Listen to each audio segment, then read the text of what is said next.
जय हिंद दोस्तों। आज फिर से मैं सहारा इंडिया के बारे में बात करने जा रहा हूँ। वैसे तो मैं कई सारे वीडियो बना चुका हूँ, लेकिन नया नया अपडेट आता रहता है सहारा इंडिया के बारे में और लोग कमेंट में अक्सर फिर से पूछते रहते हैं कि कुछ नया अपडेट बताइए, कुछ नया अपडेट बताइए, कुछ नया अपडेट बताइए। तो आज मैं जो बताने वाला हूँ आपको ये बिल्कुल अलग है। पहले इस चीज़ को समझिए आप, क्योंकि ये अपडेट जानने से कुछ नहीं होगा, कुछ फ़ायदा होने वाला नहीं है। अभी आप देख रहे होंगे कि जहाँ तहाँ अभियान चल रहा है, धरना चल रहा है, प्रदर्शन चल रहा है। यहाँ तक कि सहारा इंडिया के लोग, सहारा इंडिया के कर्मचारी सेबी के ऑफिस में, सेबी तो आप जानते ही हैं जिसने सहारा इंडिया का पैसा जब्त कर रखा है, उसके ऑफिस में जाकर हंगामा कर रहे हैं, धरना कर रहे हैं, प्रदर्शन कर रहे हैं और क्लाइंट जो जमा करता है उनसे हस्ताक्षर अभियान चलाया जा रहा है। मतलब उनसे सिग्नेचर सभी से लिया जा रहा है कि लोगों में भारी रोष है। तो इससे क्या होगा, पहले मैं आपकी जानकारी के लिए बता दूं, ये इसलिए किया जा रहा है, ये एक सिर्फ ड्रामा है, ये सिर्फ और सिर्फ एक ड्रामा है। अगर सहारा इंडिया अपने जगह पर सही है और सेबी दोषी है, तो सहारा इंडिया साबित करे कि सेबी दोषी कैसे है, कैसे उसका 24,000 करोड़ रुपया सहारा का जो सेबी ने जब्त कर रखा है, किस वजह से जब्त कर रखा है सहारा, ये तो बताए, या फिर ऐसे ही जाकर जब्त कर लिया उसका पैसा बिना वजह के, बिना कोर्ट के आदेश के। मैं आपको बता दूं दोस्तों कि सहारा इंडिया ने मार्केट में तय सीमा से ज़्यादा पैसा उठा लिया, गलत तरीके से पैसा उठा लिया ज़्यादा, इसीलिए सेबी ने उस पर रोक लगाया और सुप्रीम कोर्ट में मामला चल रहा है और उसका पैसा 24,000 करोड़ रुपया जब्त कर लिया गया है। सुप्रीम कोर्ट ने यह कहा है कि जिसका भी पैसा उसमें फंसा हुआ है, जिन लोगों की मैच्योरिटी 1 साल पहले, 2 साल पहले, 3 साल पहले या फिर अभी वर्तमान में पूरा हो चुका है, लेकिन उसका पेमेंट नहीं मिल रहा है, बहुत सारे लोग हैं ऐसे, उनका पेमेंट नहीं मिल रहा है। पहले तो मैं आपको ये बता दूं कि आप लोग किस किस डिस्ट्रिक्ट से हैं, किस जिला से आते हैं, कमेंट बॉक्स में जरूर अपना जिला का नाम लिखें। इससे क्या होगा, आप पूछेंगे इससे क्या होगा, इस वीडियो को तो लाइक जरूर ही कर दें। इस वीडियो को आप लाइक कीजिए और कमेंट बॉक्स में अपने जिला का नाम लिखिए। इससे क्या होगा बता रहा हूँ आपको कि हर जिला का अलग अलग अपडेट आता है, हर जिला का अलग अलग मामला आता है। कहीं से कहीं का किसी जिला के कंज्यूमर कोर्ट का जजमेंट आता है, जजमेंट के आधार पर, कंज्यूमर कोर्ट के जजमेंट के आधार पर बहुत सारे लोगों का पेमेंट हुआ है, 10 लाख, 20 लाख, 5 लाख, 50,000, 60,000, जिसका भी फंसा हुआ था, लोग कंज्यूमर कोर्ट गए और वहाँ से जजमेंट हुआ और उसका भुगतान आसानी से हो गया, ब्याज के सहित। आज तक का जो ब्याज था 15% ब्याज, आप समझ रहे हैं, सालाना 15% ब्याज के साथ वापस करना है लोगों का पैसा। तो सबका सहारा इंडिया ने किया। जिसने कंज्यूमर कोर्ट में केस किया हुआ था और जजमेंट आया, उसके आधार पर सहारा इंडिया को भुगतान करना पड़ा। लेकिन जो लोग कंज्यूमर कोर्ट नहीं गए, जिन्हें जानकारी नहीं है, मैं इस पर पहले भी वीडियो बना चुका हूं कि कंज्यूमर कोर्ट में केस कैसे करें, किस तरह से किया जाता है। लेकिन आप अपना जिला का नाम कमेंट बॉक्स में लिखेंगे तो मैं आपको बताऊंगा, जहां का जजमेंट आएगा इस तरह का, किसी ने केस का रखा होगा तो मैं आपको बताऊंगा, उसी के आधार पर आप भी पेमेंट ले सकते हैं। आप भी उसी प्रकार से कंज्यूमर फोरम जा सकते हैं और उस जजमेंट के आधार पर अपना भी जजमेंट करा सकते हैं। तो ये फायदा होता है। तो मैं अपडेट करता रहूंगा, आप अपने जिला का नाम जरूर कमेंट बॉक्स में लिखें। तो मैं आपको बता रहा था कि सहारा इंडिया पूरी तरीके से दोषी, पूरा का पूरा दोष सहारा इंडिया का है। जो तय सीमा था, जो सेबी ने उसे सीमा दिया हुआ था, उसका उल्लंघन उन्होंने किया, मार्केट से बहुत अधिक पैसा उठा लिया, जितना लिमिट था लिमिट से ज़्यादा पैसा उठा लिया, इसीलिए इस पर रोक लगा दिया गया और उसका पैसा जब्त कर लिया गया। हालांकि सहारा इंडिया चाहती तो पहले भी भुगतान कर सकती थी, उसके पास इतना एसेट्स है, आज भी एसेट्स और पहले भी था, इतना पूंजी है कि आज भी वो चाहे तो भुगतान कर सकती है, आराम से कर सकता है, सभी लोगों का भुगतान कर सकता है, कोई दिक्कत नहीं आएगी।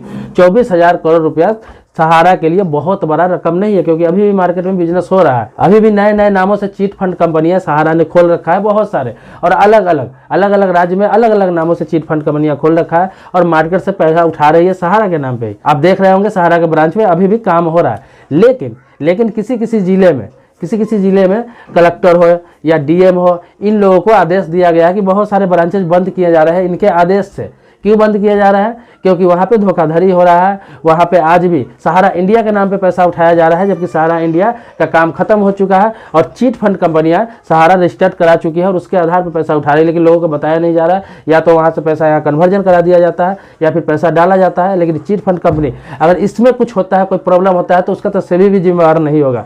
अब जमा करता जाने कि उसको रखना है नहीं रखना है, क्या करना है, जमा करते की जिम्मेवारी है। लेकिन अगर प्रशासन को शिकायत जाता है तो वो बंद करा रही है कहीं कहीं किसी डिस्ट्रिक्ट में। रही भुगतान की बात, तो भुगतान मिलेगा या नहीं मिलेगा, मैं आपको बता दूं कि जब तक सुप्रीम कोर्ट का जजमेंट नहीं आ जाता है, फाइनल जजमेंट, तब तक किसी का कोई भुगतान नहीं आने वाला है। अब आप पूछेंगे कि कब जजमेंट आएगा, तो इसका कोई भी तय सीमा नहीं है। हो सकता है कि 10 साल भी लगे, 15 साल भी लगे, 20 साल भी लगे, 5 साल में भी आ जाए, इसका कोई तय सीमा नहीं है। या हो सकता है कि इस बार जजमेंट कभी आए ही नहीं, ऐसा भी हो सकता है, क्योंकि जजमेंट आ भी जाता है तो फिर सहारा इंडिया या सेबी की तरफ से रिव्यू पिटीशन डाल दिया जाता है, तो फिर केस चलता रहेगा, रिव्यू डालने के बाद फिर केस चलता रहेगा, चलता रहता है। कुछ समझ में नहीं आएगा, पता चलेगा जिसका पैसा है उसका 2-3 पीढ़ी चेंज हो गया, उसका पता भी नहीं चला कि उसका पैसा भी किसी इंडिया में या सहारा इंडिया में रखा हुआ था, किसी कंपनी में रखा हुआ था, किसी चिट फंड कंपनी में रखा हुआ था या नॉन बैंकिंग कंपनी में रखा हुआ था, उसको बच्चों को पता भी नहीं रहेगा। अगर 20-25 साल 30 साल ऐसे ही केस चल जाए तो लोग ऐसे ही इस चीज़ों को भूल जाएंगे। इसका एक ही रास्ता है, एकमात्र रास्ता है जो मैंने आपको बताया कि लोग जा रहे हैं कंज्यूमर फोरम में, जा रहे हैं कंज्यूमर कोर्ट में, जा रहे हैं वहाँ पे केस दाखिल कर रहे हैं और जजमेंट आ जा रहा है उसके पक्ष में, तो उसका भुगतान हो जा रहा है ब्याज के साथ, क्षतिपूर्ति के साथ, उसका जितना खर्चा हर्जा हुआ है सबके साथ। क्योंकि सुप्रीम कोर्ट ने कहा है कि जब भी भुगतान होगा, जब भी सहारा को भुगतान करना है 15% इंटरेस्ट के साथ करना है, क्योंकि बैंक का या फिर नॉन बैंकिंग कंपनी या चिट फंड कंपनी कोई भी होता है सरकारी रूल के अनुसार ईयरली ब्याज जोड़ा जाता है, तो ईयरली 15% जोड़कर सभी को ब्याज के साथ जोड़ना है। अगर 2 साल पहले आपका मैच्योरिटी हो गया, 3 साल पहले मैच्योरिटी हो गया और अभी तक पैसा नहीं मिला, या 10 साल पहले मैच्योरिटी हो गया अभी तक पैसा नहीं मिला, क्योंकि 2012 से ये मामला चल रहा है, तो अभी तक पैसा नहीं मिला, तो जब भी आपका पेमेंट होगा 15% ईयरली के हिसाब से इंटरेस्ट जोड़ कर दिया जाएगा। इंटरेस्ट पे इंटरेस्ट हर साल का जोड़ के दिया जाएगा 15% के हिसाब से। तो घबराने की कोई बात नहीं है, लेकिन लोगों को पैसे की जरूरत है, पैसे की आवश्यकता है, तो पैसा तो भाई अभी चाहिए, मुझे 15% नहीं चाहिए लेकिन पैसा तो मेरा अभी चाहिए, जो है अभी तक का इंटरेस्ट है उसके साथ तो पैसा अभी चाहिए। तो इसके लिए आपको कंज्यूमर फोरम जाना पड़ेगा। आप कंज्यूमर फोरम में कैसे जा सकते हैं, क्या करना है, किस प्रकार से आप खुद से वहां पे अपनी बात रख सकते हैं, सारा मैं बता चुका हूं पहले। इस वीडियो का लिंक, जो वीडियो मैं बता रहा हूं जिस पर बना चुका हूं, 3-4 वीडियो बना चुका हूं, उस वीडियो का लिंक इसी वीडियो के डिस्क्रिप्शन में डाल रहा हूं। इस वीडियो के डिस्क्रिप्शन में आप जाएंगे तो 3-4 वीडियो मिल जाएगा सहारा से संबंधित, जिसे देख के आपको क्या करना है, कैसे पैसे अपना ले सकते हैं, सारा चीज मैं बता चुका हूं। वो देख के आप सारा प्रक्रिया कर सकते हैं। क्योंकि सहारा इंडिया का जो पेमेंट का अगर आस लगाए आप बैठे, आपको उम्मीद है कि सहारा इंडिया पेमेंट करेगी आज न कल, तो इसे भूल जाइए। मैं आपको गारंटी के साथ कह रहा हूँ, आपको इस चीज़ को अभी भूल जाना पड़ेगा। 5 साल, 10 साल, 15 साल, 20 साल, इसका कोई अभी तय सीमा नहीं है, जब तक सुप्रीम कोर्ट का जजमेंट नहीं आ जाता है। और सुप्रीम कोर्ट का जजमेंट इतना आसानी से अभी आने वाला इस मामले में नहीं है, क्योंकि सेबी भी पूरी तरीके से भिड़ा हुआ है और सहारा भी पूरी तरीके से भिड़ा हुआ है। सहारा ये चाह रहा है कि अपने आप के स्वच्छ साबित करे, बहुत बढ़िया साबित करे, ईमानदार साबित करे, लेकिन सारा का सारा गलती सहारा का है। वो क्यों?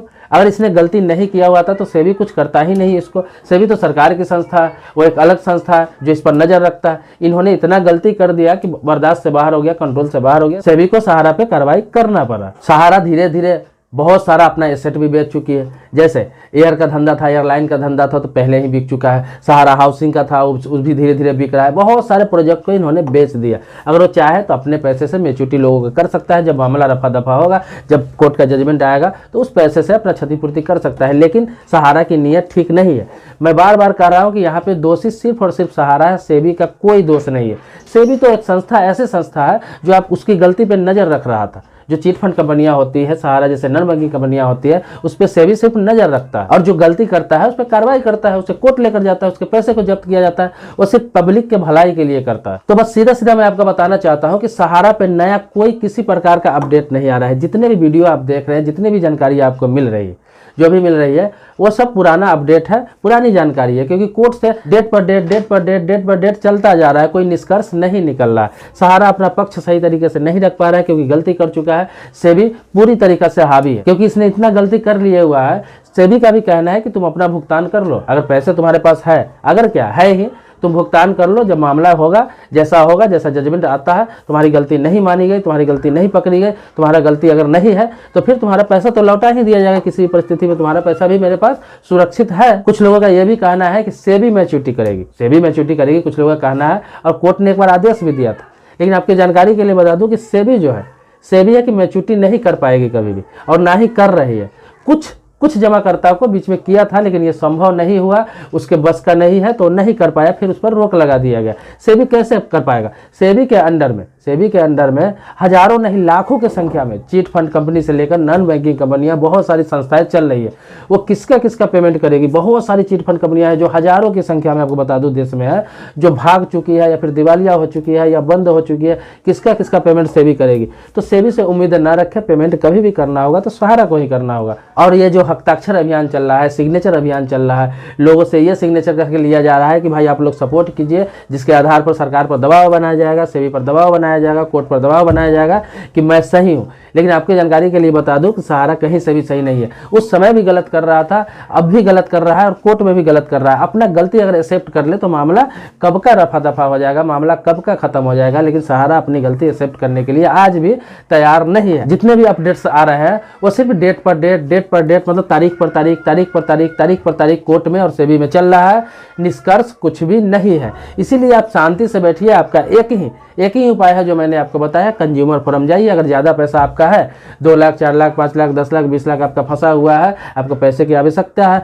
आपकी मैच्योरिटी 2 साल 3 साल 4 साल 5 साल पहले पूरा हो चुका है, तो आपको कंज्यूमर फोरम ही जाना होगा, कंज्यूमर कोर्ट ही जाना होगा सहारा के खिलाफ। इसके अलावा फिलहाल वर्तमान में कोई रास्ता नहीं है। या फिर दूसरा रास्ता सहारा ने बताया, दूसरा रास्ता सहारा खुद बता रही है कि आपका मैच्योरिटी हो चुका है पहले 2 साल 3 साल 4 साल 5 साल पहले, जब भी हो चुका है और आपका पैसा नहीं मिल रहा है तो आप उस पैसे को कन्वर्जन दूसरे प्लान में करा सकते हैं। मतलब फिर से उस पैसे को 5 साल के लिए, 10 साल के लिए, 20 साल के लिए या फिर 2 साल के लिए, 1 साल के लिए सहारा में ही रख सकते हैं। जो सहारा की नई संस्था नई नामों से चल रही है उसमें रख सकते हैं। फिर जब मैच्योरिटी का समय होगा तो आपका मैच्योरिटी किया जाएगा। तो आपको अगर भरोसा है, उम्मीद है तो आप रख सकते हैं। ये सहारा का ऑप्शन कि आप मैच्योरिटी नहीं कराकर, आपका मैच्योरिटी पूरा हो चुका है, पैसे की मुझे दिक्कत है, तो उस पैसे का कन्वर्सन करा सकते हैं। ये सहारा का कहना है। लेकिन अगर आपका मन है कि नहीं मुझे पैसा चाहिए, किसी भी हालात में चाहिए, मुझे कन्वर्जन नहीं करना है, मुझे उसमें समय बढ़ाकर नहीं रखना है, तो फिर आपको कंज्यूमर फोरम के अलावा फिलहाल कोई रास्ता नहीं है, कुछ भी नहीं होने वाला है। मैं ये दावा के साथ कह रहा हूँ कि दूसरा आपके पास कोई रास्ता नहीं है। कोई रास्ता अगर बता रहा है तो वह गलत बता रहा है। सहारा से पैसे निकालने का आपके पास दूसरा कोई रास्ता नहीं है। अगर दूसरा रास्ता है तो वो है कि चुपचाप आप बैठ जाइए, अपना पैसे को भूल जाइए। अगर कम पैसा है तो, ज़्यादा पैसा है तो वही एक रास्ता है जो मैं आपको बता रहा हूँ। तो जाइए, डिस्क्रिप्शन में बहुत सारे वीडियो पड़े हुए हैं सहारा से संबंधित, आप देख के कुछ जानकारी ले सकते हैं, कुछ अपडेट्स ले सकते हैं। इस वीडियो से संबंधित या फिर किसी भी प्रकार का सवाल है, मन में प्रश्न है, तो आप कमेंट बॉक्स में लिख सकते हैं। और आगे जिस टॉपिक पर आपको वीडियो चाहिए कमेंट बॉक्स में लिखें, कमेंट बॉक्स में लिखेंगे, उस टॉपिक पर वीडियो बनाऊंगा। जो टॉपिक आते हैं, जो सवाल आते हैं, ये सवाल आया था मैंने इसीलिए इस टॉपिक पर वीडियो बनाया था। जैसे जैसे सवाल आएगा, बहुत सारे सवाल आते हैं, उस पर एक एक करके वीडियो बनाता जाता हूँ, चैनल पर डालता जाता हूँ आप लोगों के लिए। मिलते हैं नेक्स्ट वीडियो में, इसी प्रकार के आप ही के सवाल के जवाब में वीडियो बनेगा। तब तक के लिए जय हिंद, शुक्रिया, धन्यवाद दोस्तों।